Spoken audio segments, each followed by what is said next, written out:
തൊടുപുഴയിൽ നിന്ന് മൂവാറ്റുപുഴയ്ക്ക് നാട് കടത്തിയ കേക്കാണ് കേട്ടോ ഇത് രണ്ടും. ഇത് ആദ്യത്തത് 1 kg ടെൻഡർ കോക്കനട്ട് കേക്കായിരുന്നു. ഇത് ഞങ്ങളുടെ കസിൻ്റെ ഒരു മോൻ്റെയും ബർത്ത്ഡേ ആയിരുന്നു. ഇത് മോളുടെ ബർത്ത്ഡേക്ക് ഒരു 2 ആഴ്ച മുന്നേ നമ്മൾ ചെയ്ത് കൊടുത്തൊരു വർക്കായിരുന്നു. അത് സേഫായിട്ട് തന്നെ എത്തി. അതുകൊണ്ട് തന്നെ ഈ കഴിഞ്ഞ ദിവസം 13-ാം തീയതി നമ്മൾ വേറൊരു കേക്കും കൂടി കൊടുത്ത് അയച്ചിട്ടുണ്ടായിരുന്നു കേട്ടോ. സിയാറ ബസ്സിനാണ് കയറ്റി വിട്ടത്. അപ്പോൾ തൊടുപുഴ മോട്ടറയിൽ 3 ടൈം ഉണ്ടായിരുന്നു, രാവിലെ, ഉച്ചയ്ക്ക്, വൈകിട്ട്. അപ്പോൾ രാവിലെ എന്ന് പറയുമ്പോൾ വെയിൽ കുറവുള്ള ടൈമാണല്ലോ, ഉച്ചയ്ക്കെന്ന് പറയുമ്പോൾ നല്ല വെയിലുള്ള ടൈമാണ്. പക്ഷേ വൈകിട്ടെന്ന് പറയുമ്പം ട്രാഫിക് ബ്ലോക്ക് ആണെങ്കിൽ മോട്ടറയിൽ എത്താറില്ല, അതിന് മുമ്പ് തിരിക്കും. അതുകൊണ്ട് തന്നെ അതൊന്നും നമുക്ക് ഏറ്റവും അനുയോജ്യമായ സമയം രാവിലെ ആയതുകൊണ്ട് 9 മണിക്ക് സ്റ്റാൻഡ് ചെയ്ത് ബസ് എടുക്കും.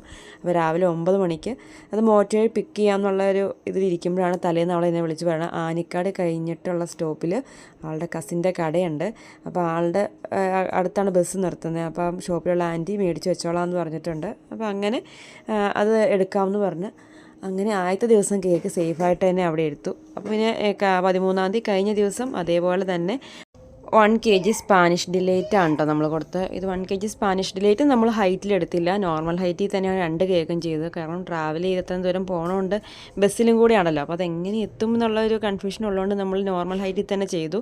അപ്പോൾ അയൺമാന് ഞാൻ പിൻട്രസ്റ്റും ഗൂഗിളൊക്കെ സെർച്ച് ചെയ്തപ്പോൾ ഒരു റെഡ് ആൻഡ് യെല്ലോയിഷ് ഷെയ്ഡാണ് കേട്ടോ ഫിനിഷിങ് വന്നത്. അപ്പോൾ ലൈറ്റായിട്ട് യെല്ലോയും റെഡും കളർ കോമ്പിനേഷൻ കൊടുത്തിട്ട് ചെറിയ പ്രിൻ്റൊക്കെ ഞാൻ എടുത്തു വെച്ചിട്ടുണ്ടായിരുന്നു. ആ പ്രിൻ്റൊക്കെ എഴുതി അതിൽ റൈറ്റിങ്സൊക്കെ എഴുതി വെച്ച് ഒരു കംപ്ലീറ്റ് ചെയ്തെടുത്തിട്ടുണ്ടായിരുന്നു.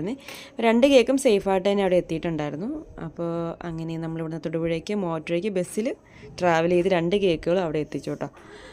അപ്പോൾ എൻ്റെ വീഡിയോസൊക്കെ ഇഷ്ടമാവുകയാണെങ്കിൽ എപ്പോഴും പറയും പോലെ മറക്കണ്ട, സബ്സ്ക്രൈബ് ചെയ്ത് സപ്പോർട്ട് ചെയ്യണേ. താങ്ക്